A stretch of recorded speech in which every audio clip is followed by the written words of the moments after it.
In our last lesson, we talked about volume of prisms. We had different shapes on our bottom. Today we're going to stick to finding the volume of pyramids and cones. Most of our pyramid shapes are going to be rectangular or some kind of a quadrilateral, and then obviously our cones are going to be circular. So as we calculate these volumes, what we need to keep in mind is our volume of a pyramid formula, which is 1/3 base area times height. Now inside of that base area, we could have a number of things. We could have a rectangle, which our base area would be base times height. We could have a circle, which is radius squared times pi. We could have a rhombus, which is half of diagonal 1 times diagonal 2. We could have a trapezoid, 1/2 base 1 plus base 2, or we could have a triangle, 1/2 base times height. I guess there's some more. There's always more. We could even have a regular polygon, which is 1/2 apothem times perimeter, or we could just simply take that shape and turn it into a number of congruent triangles. So as we take a look at this, it says find the volume of a pyramid with a square base, where the sides and the length of the base are 13.9 and the height of the pyramid is 6.3. So what we have again is a square base, which means all four sides are the same, and they're going to meet at a point in space. So we connect these values right here, and then the last thing it gave us as well was the height of the pyramid. That would be dropping it straight down and forming a right angle. So what we were told was sides of 13.9 and a height of 6.3. Well, the first thing we need to do is establish our formula, which is base area times height. So our base shape is a square, so our base area is really just side squared.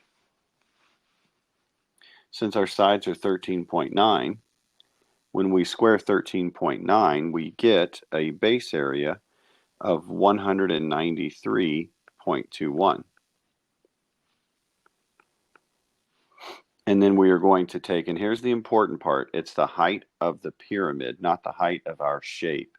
A lot of times people get confused whenever we have a triangle and then we measure the height of the triangle as opposed to the height of the pyramid. So we're going to do the height of our pyramid, which is 6.3. So the volume of our shape is going to be 405.741, and we are measuring in centimeters, so it's going to be centimeters cubed.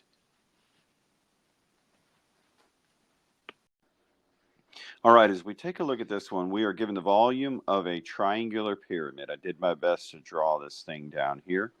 And it tells us that the volume is equal to 220 cubic units. We're going to go back and identify again, this is a pyramid, so it's 1/3 the base area times the height. That is our generic rule for all of these that we are going to do today. So let's first talk about the base area. In order to define the base area, we have to know what the base shape is, and the base shape here is a right, or no, it's not a right triangle, it's just a triangle. So our base area is going to be equal to 1/2 times the base times the height, because it is a triangle.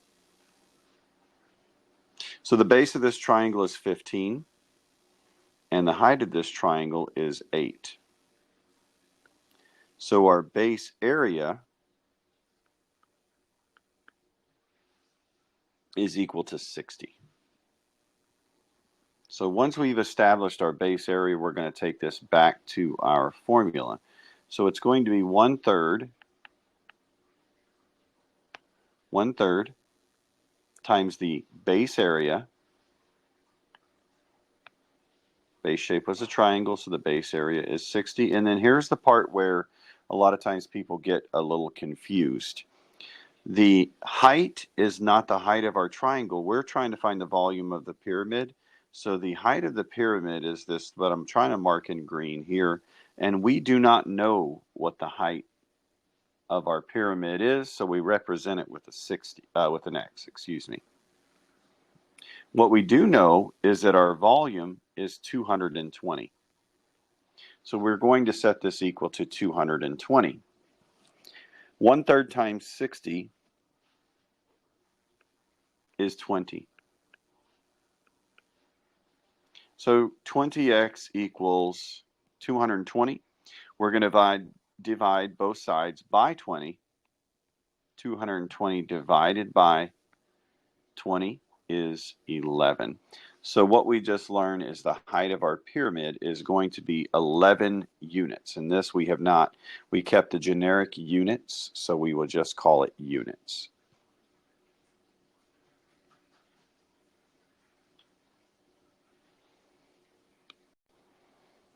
So in this one, we're asked to find the volume of our rectangular pyramid. And again, we'll be using this all day long. 1/3 times our base area times the height of the pyramid. Well, before we can do the base area, we have to know what the base shape is. And in this case, our base shape is a rectangle, as it told us at the beginning. So our base area will be base times the height, length times width, whichever way you want to state it. This is going to be 17 times 14. So our base area is equal to 238.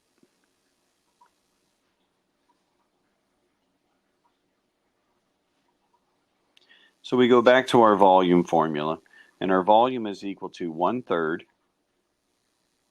times our base area, 238, times, again, the height of the pyramid. The height of the pyramid here is 20.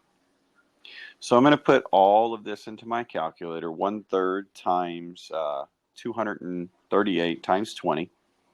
And what I get is 1,586.6 repeated.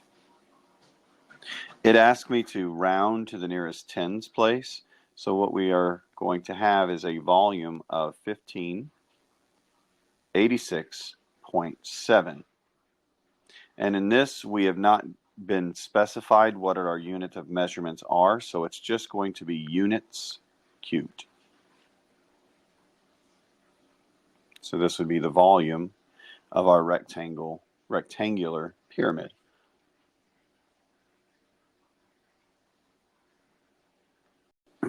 So our instructions on this one say find the volume of our right circular cone. We don't even have to state that it is a circular cone because cones are a circular base. Now it says the height of our cone, is 4.4. And the base has a diameter of 3.3. So again, what our cone is going to look like here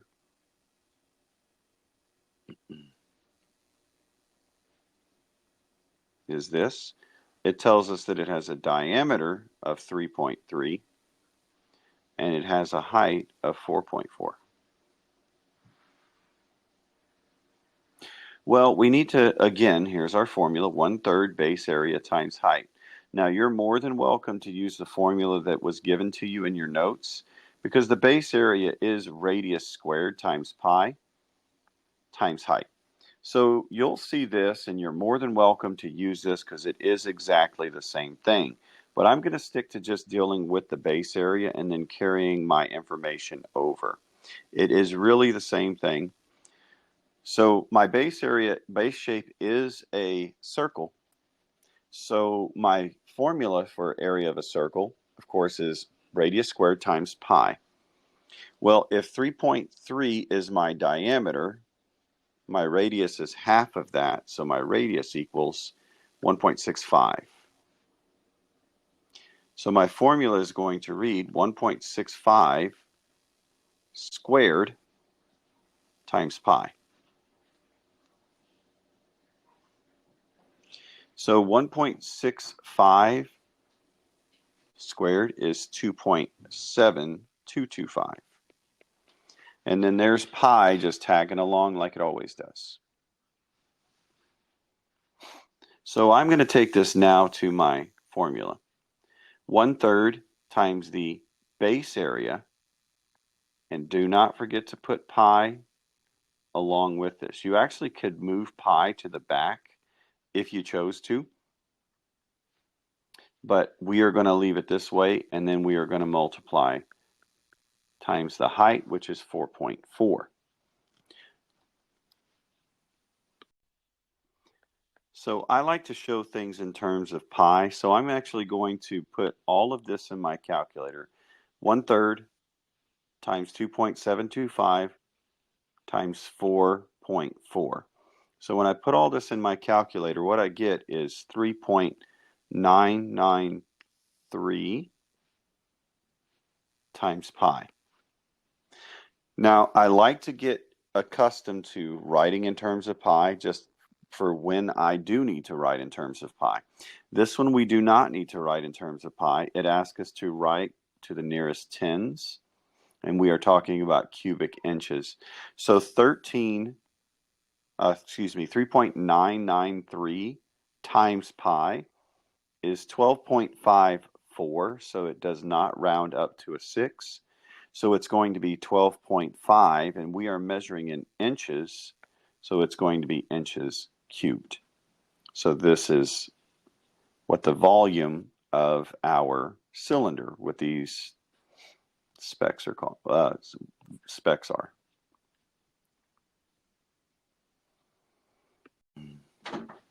So this one is just like the last one, except for we are given the volume. And again, this time we'll do it the other way. We'll use our volume formula with the radius and pi instead of just base area. So we have 1/3 times the radius squared times pi. Now in this particular one, we do not need to draw the figure here. It is a right cone. We have all the information we need. Our volume is 3,000 pi. And then we also learned that our radius is 15 units. So it's 1/3 times 15 squared times pi. Now, since we have pi on both sides, these pi's are going to cancel one another out. So I'm going to go ahead and take care of that right now. And I have on the right side 1/3 times 15 squared. Well, 15 squared is 225. And I forgot the last part of my formula here, which is our variable, which is the height. So we'll keep the height tagging along as we go. So 1/3 of 225 is 75. So we have 75H equals 3,000. And we will take our 3,000, divide by 75. And what we learn is the height of this particular cone is 4. And since we didn't specify our units, it's just going to be 4 units. And this is not cube because now we're talking about a linear object, and it is not 2 or 3-dimensional. It's just a length of the line.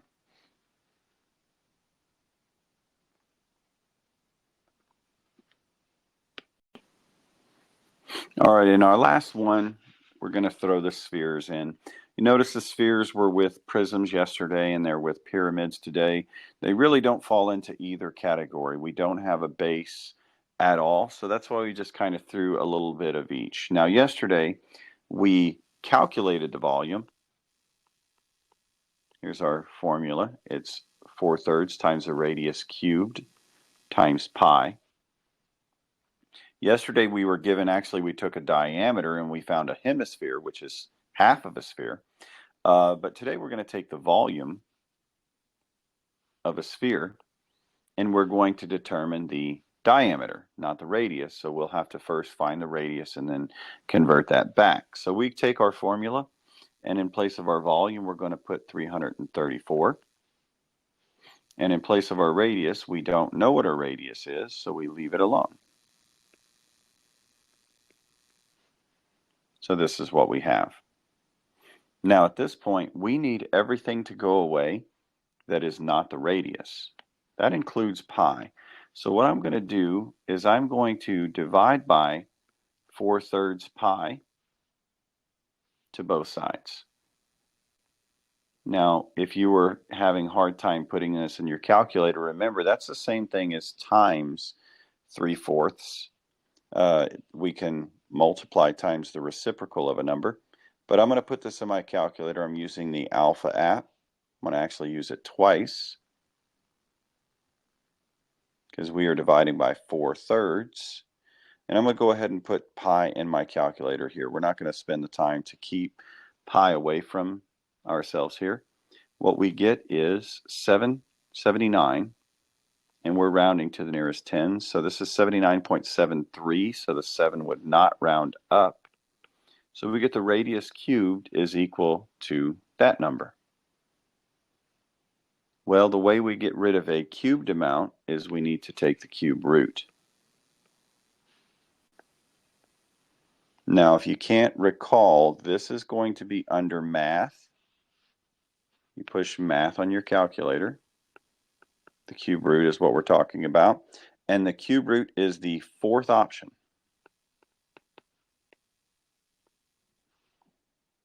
So I go to my calculator and I hit the fourth root, and I'm actually just going to go back up and pull my data down that I just had.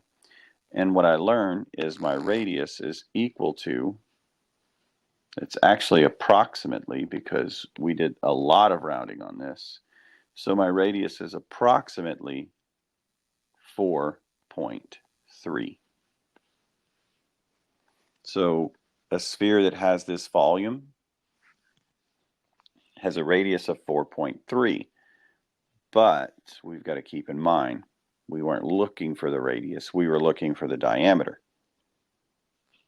So if the radius is 4.3, our diameter is twice that amount.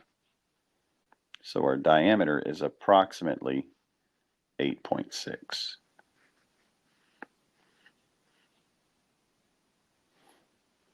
So there you have it. You guys have your Delta Math assignment. Good luck.